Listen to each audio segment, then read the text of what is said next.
Hold on. Okay. Good morning. My name's Chief Eric Van Hook. I'm with the O'Fallon Police Department.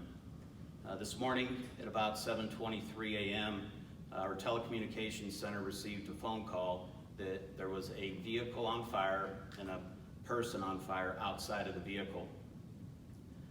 Fire and police personnel responded immediately.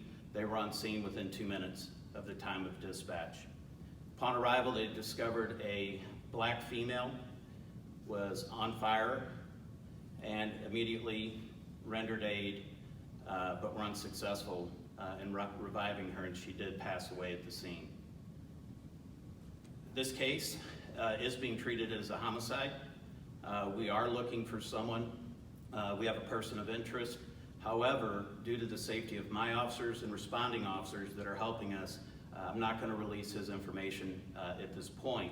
But as soon as I can, I will definitely get it out in an electronic photo of that person.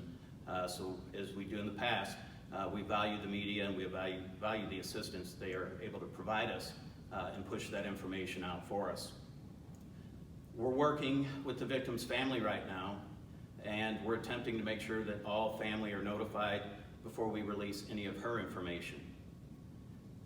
We are asking that if anyone was in the area, that's a well-traveled area, if you were there this morning, if you saw the incident, saw anybody on foot in that area, possibly fleeing from that area, we ask that you contact the O'Fallon Police Department.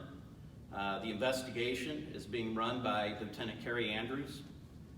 Lieutenant Andrews can be contacted at 618-624-9589.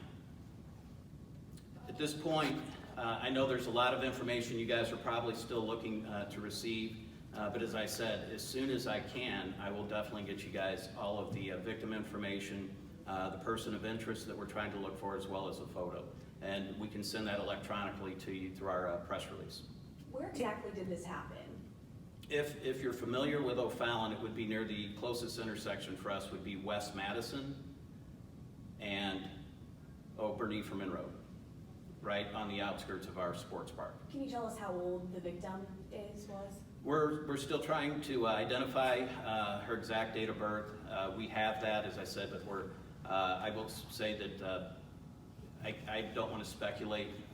Right now, her information is part of the crime scene, and I haven't had a chance to view that information. So. Can you say where she's from, Chief? Is she from O'Fallon or not? She is a local.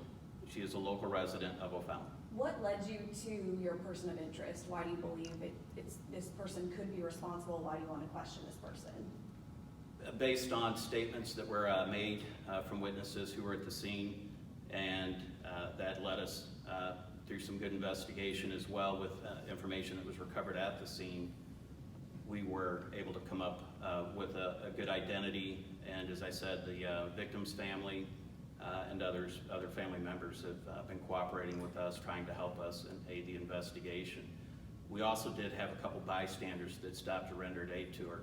I don't have their names right now, but I would like to stop them. It was a very heroic act, definitely not something that people are accustomed to seeing. So there's a lot of good Samaritans, a lot of good people out there. So we do have their information. I just haven't had a chance to talk to them. They were providing witness statements at the time. Chief, can you say whether the person that you're looking for has a past criminal history? I'd rather not at this point. I know you're going to ask me the same question in about 5 different ways. You have to understand that this is a very fluid investigation, and I really appreciate the help that the media can render for us, but at the same time, my number one priority is making sure my officers and the officers assisting us are safe, and for me to release any of the suspect information now could potentially put them in harm's way, and I'm just not going to do that. Can you tell us anything about what you believe led up to this or may have led up to this? It would be pure speculation. Those are usually things that we will find out through the course of our investigation. What I really wanted to do is just make sure that as quickly as possible I could get some information out to you guys, because I know you've been very respectful about it. You've been respectful of the border that we have up at the crime scene. So as we always do, we try and get a press release out in the first 3 hours, even if it's just to confirm the basic information that we have at this time. But I will promise you this, as soon as we can release additional information, we will do that. Are you able to find any sort of evidence in or around the car? Or is it Still totally out too early. It's like I said, this is still a very active and fluid investigation. You know, we're only about 3.5 hours into it. Okay. So.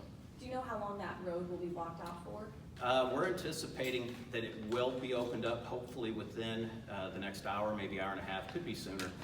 As I said, they're still processing their crime scene.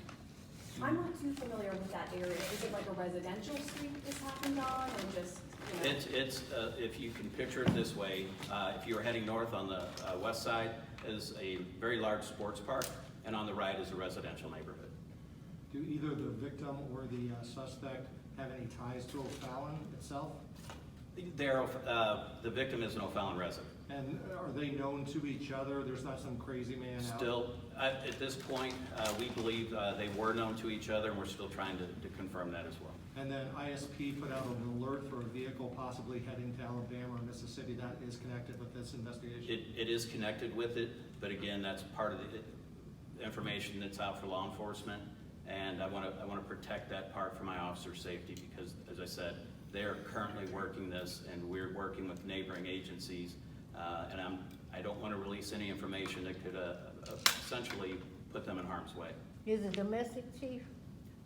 Not going to answer that. Part of it is, Carolyn, I just don't know. I don't know.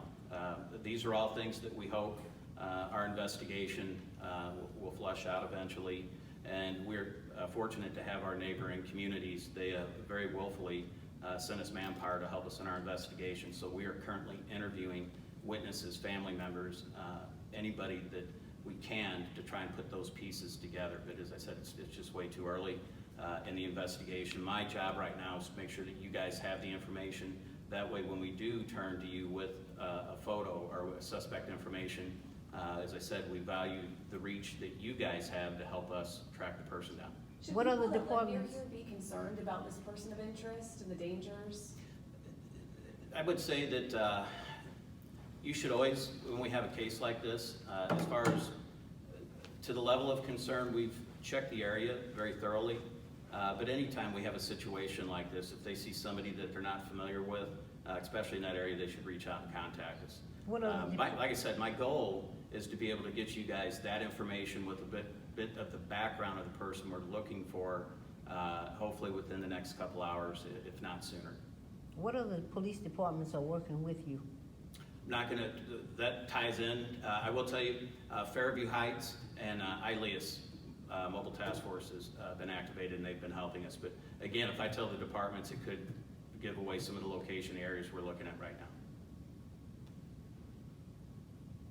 Anything else, Chief, that you're gonna share, or are you gonna tell me no, no, no from here on? I never tell you no, no, no. It's just, as I said, and you know me well enough, we respect the reach of the media, so we want to get it out. We want our residents to be aware of what we're working, but at the same time, you have to understand that there's certain pieces of information, and you understand that we just can't release it. I know you want to know and your readers want to know, but at the same time, I have a responsibility to my officers in our community first to make sure we do everything that we can to make sure that A, we can keep our officers safe, we locate this person, and we have a very strong case that can be prosecuted at some point. Can you touch a little bit just on the mindset of your officers? Obviously, O'Fallon doesn't deal with a lot of homicides, and this one seems particularly grisly. How are they holding up through all this? At this point, and again, it's not just the officers. We had our fire chief and deputy chief were on scene very quickly. We had EMS personnel. You're right, these are very horrible cases to work. We have concerns for the 3 people that stopped to render aid. A lot of times, we are able to process these situations a lot easier. The people that stop to render aid, as I said, are just amazing, good Samaritans, but we want to reach out to them at some point too, to let them know some of the warning signs to look for if they might be suffering from some type of the images that they saw this morning. Our officers, while they do not, we're blessed that we don't have high homicide rate here in O'Fallon, have very low violent crime rate in O'Fallon, but we are extremely active in the major case squad of Greater St. Louis, fulfill many leadership roles with them. So it's not uncommon for my detectives that are out there. Collectively, we probably have about 40 homicide investigations that we've worked in other communities throughout our careers. So we have very trained skilled detectives on this, and I'm confident we'll have a successful conclusion here hopefully soon. I'm late to the game. Can you talk to me afterwards? Or? Absolutely.